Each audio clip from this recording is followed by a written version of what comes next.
Salut à tous et bienvenue dans le Lounge, votre rendez-vous hebdomadaire pour tout savoir de l'actualité de l'INSEP avec, comme d'habitude, un programme chargé, rencontre avec un des cadors de l'équipe de France de boxe, Marcus Gévia, quelques jours après le titre de champion du monde d'un de ses potes, Tony Yoka, que nous avons rencontré juste avant son départ pour les championnats du monde. On reviendra également sur le rôle très important des sparring partners dans la préparation, ici donc à l'INSEP. On s'intéressera bien sûr aux résultats de la semaine et aux rendez-vous à suivre avec Simon Casse. Et puis, comme chaque semaine, il y aura bien sûr le défi, car il n'y coupera pas, avec notre invité que je vais rejoindre tout de suite. C'est Marcus Gévia. Salut Marcus. Bonjour. Je suis très heureux de te rencontrer.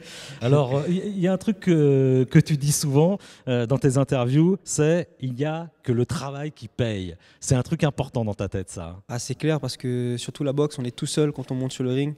Et si on ne s'entraîne pas, on le paye cash. Alors, on va revenir sur tes titres. 3 titres de champion de France. C'est ça. Tu as tout gagné, hein, chez les minimes, chez les juniors, chez les seniors. C'est ça. Voilà, avec des beaux combats. Tu as changé aussi de poids, ça c'est important. Le poids, c'est un truc fondamental dans votre sport. Ah ouais, c'est l'un des vecteurs les plus importants en boxe. Et j'avais du mal à faire le poids parce qu'avant j'étais en 49 kilos. J'ai décidé de monter parce que je deviens un homme aussi, je grandis.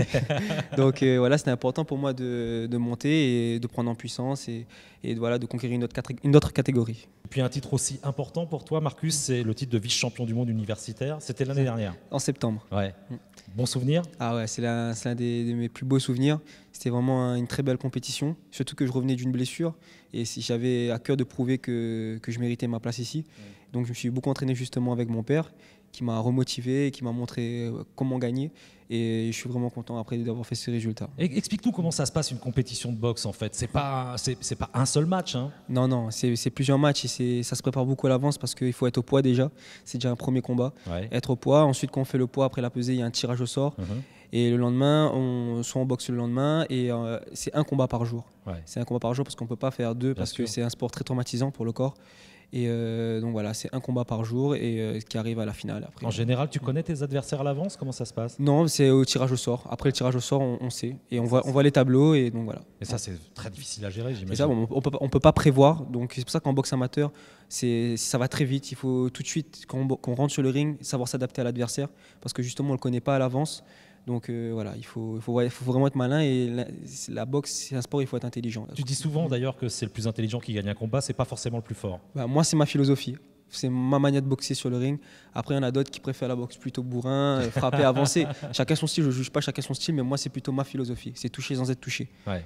Tu dis aussi que tu aimes tendre des pièges. C'est quoi tendre des pièges en boxe? C'est feinter, faire en sorte que l'adversaire réagisse d'une manière pour ensuite exploiter.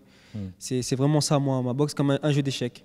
Voilà, pour moi, c'est ça la boxe pour moi. Qu'est-ce qui se passe cet hiver pour toi? Là, dans 3 semaines, je m'envole soit aux Pays-Bas ou soit en Allemagne pour un pays à pays, France-Allemagne ou France-Pays-Bas. D'accord. Ensuite, une journée après, donc le 17, je pars en Finlande. Je pars en Finlande pour un gros tournoi. Et ensuite, en décembre, il y aura une Coupe du Monde en Russie normalement. Et ensuite, il y aura les championnats de France. Et ensuite, il y aura plein de compétitions qui arrivent. Et puis, le rendez-vous de 2016, ce sera Rio, bien sûr. T'en rêves? Pour le moment, t'en es où, justement Pour le moment, en fait, on est 2 Français sur les tournois de qualif olympique pour le moment. Donc, l'ETN devra choisir entre lui ou moi. Mais c'est une super concurrence, c'est-à-dire qu'on se tire tous les deux vers le haut. Et on est tous les deux très, très motivés. Donc, on verra qui partira et que le meilleur gagne. Voilà. Ouais. Alors, il y a un grand monsieur qui s'entraîne ici, à tes côtés, que tu croises régulièrement. C'est Tony Yoka qui a fait un carton, on peut le dire. Ouais, c'était magique. C'était magique. Et nous, on a eu la chance de le rencontrer juste avant ce championnat du monde. Nos équipes étaient sur place. On y retourne tout de suite. Alors, je m'appelle Tony Yoka, j'ai 23 ans et je suis dans la catégorie super lourd. En vue des championnats du monde, on est 4 qualifiés, mais comme vous avez pu le voir aujourd'hui, on était plusieurs. Parce que forcément, on a besoin des collègues, on a besoin des copains pour rendre service à une semaine de la compétition. Il faut qu'on garde le rythme, faut qu'on mette les gants, il faut qu'on boxe à l'entraînement. Donc tout le monde se sacrifie pour l'objectif. Alors Mariano, c'est mon coach. C'est mon coach depuis maintenant 2007. C'est comme un deuxième père pour moi. C'est vraiment le père spirituel que j'ai depuis que je suis à l'INSEP. Mariano, hay encore hoy. Hoy también. Y yo pienso que ya Tony en estos momentos está en el máximo para arribar a una medalla en el Campeonato del Mundo, clasificar para los Juegos Olímpicos de Río y ser una medalla en Río.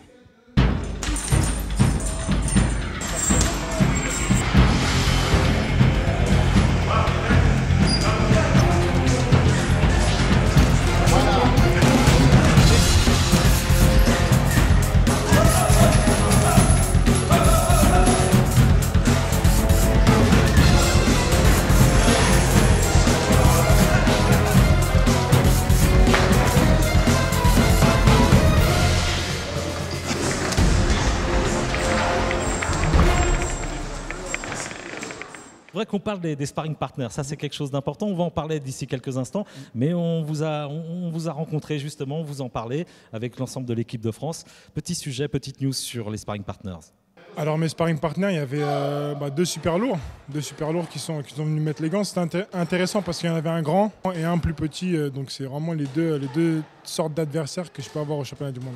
Rachid a beaucoup fait partie du groupe, il est sorti avec nous, il était numéro 1 un temps dans cette catégorie. Et il était en concurrence avec Christian. Et il a été très gentil aujourd'hui de faire un round avec lui. Je leur souhaite beaucoup de victoires. J'espère qu'ils iront chercher la qualification pour les Jeux Olympiques à Rio. Je pense qu'on a une bonne équipe. Et je pense qu'il y aura possibilité de qualifier quelques boxeurs pour les Jeux Olympiques. Ouais, les sparring partners, indispensables. C'est avec ça que vous arrivez à travailler, à progresser.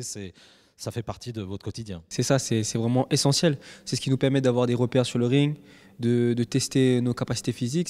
On fait de la boxe, donc il faut s'entraîner à boxer.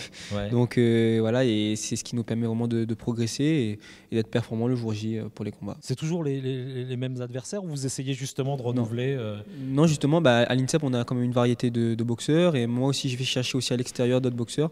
J'ai la chance de pouvoir m'entraîner avec Nordin Noubali, qui est un boxeur pro, qui a fait 2 fois les Jeux Olympiques, qui était un des cadres de l'équipe de France. Donc voilà, moi j'essaye de varier pour pouvoir progresser. Parce que pour moi, c'est vraiment ça la base de la progression, c'est mettre les gants, mettre les gants, mettre les gants.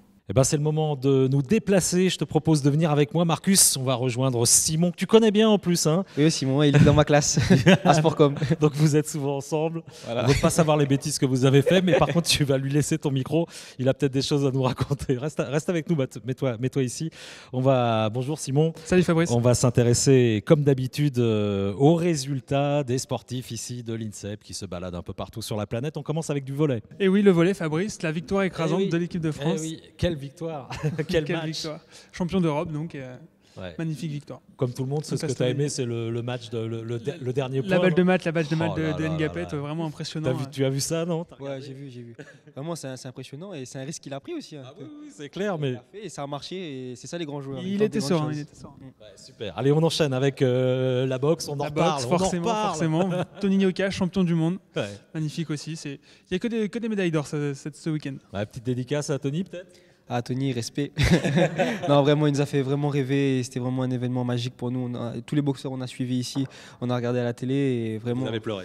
On n'a peut-être pas pleuré, mais on a crié. Et il mérite en tout cas d'avoir une très belle reconnaissance de la France, en tout cas. Superbe. Et on continue avec l'escrime. L'escrime, très beau week-end pour l'escrime aussi. C'était la première Coupe du Monde de fleuret à Cancun. Et Isaora Tibus a remporté cette première étape de Coupe du Monde. Superbe. Donc, super. Magnifique. Parfait. Alors, des rendez-vous à suivre. Il y en aura dans la semaine avec des championnats du monde de gym. Voilà, les championnats du monde de gym artistique qui se passent à Glasgow.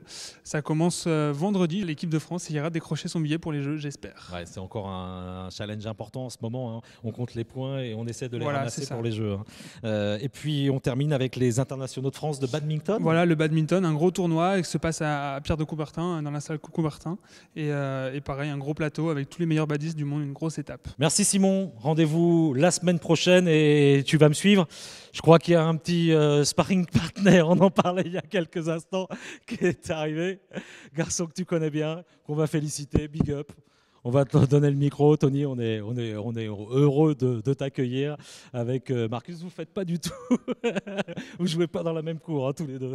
Pas la même catégorie, c'est sûr. Félicitations pour ce titre. Merci beaucoup. Tony. C'est un titre qui arrive Tu t'y attendais, tu t'y étais préparé, bien sûr. Ouais, j'étais prêt pour ce titre. Ouais. Mais ça arrive, tu l'as dit à tout le monde, ça arrive très tôt quoi, dans ta carrière. Ça arrive à 23 ans, je pense que c'est vraiment très très jeune pour un poids lourd. En même temps, voilà, j'étais prédestiné à être champion du monde un jour. Alors toi aussi, tu as vécu ici à l'INSEP, c'est ici que tu t'entraînes tout le temps? C'est ici que je m'entraîne, j'ai passé 5 années en interne, depuis les mineurs jusqu'à après les Jeux Olympiques de Londres. Donc ouais, l'INSEP, ça fait partie de moi. Alors ce que tu as fait à ces championnats du monde, c'est, on peut dire aussi une répétition générale pour tes prochaines échéances, Tony? C'est ça. Je me dis qu'à 10 mois des Jeux Olympiques, si je suis champion du monde, pourquoi pas viser la plus haute marche à Rio? C'est ton rêve? C'est mon rêve. Ouais. Donc en fait, avec ce que tu as réalisé, là, tu as battu tous ceux que tu vas retrouver aux Jeux Olympiques finalement. Le tirage au sort que j'ai eu, c'était le plus compliqué. J'ai eu le numéro 2 d'Asie en 8e de finale. J'ai eu le champion d'Europe en quart de finale qui m'avait battu au championnat du monde junior en finale. J'ai eu le médaille d'or aux Jeux européens en demi-finale et le numéro 1 mondial en finale. Donc vraiment, je me suis tapé toutes les têtes de série.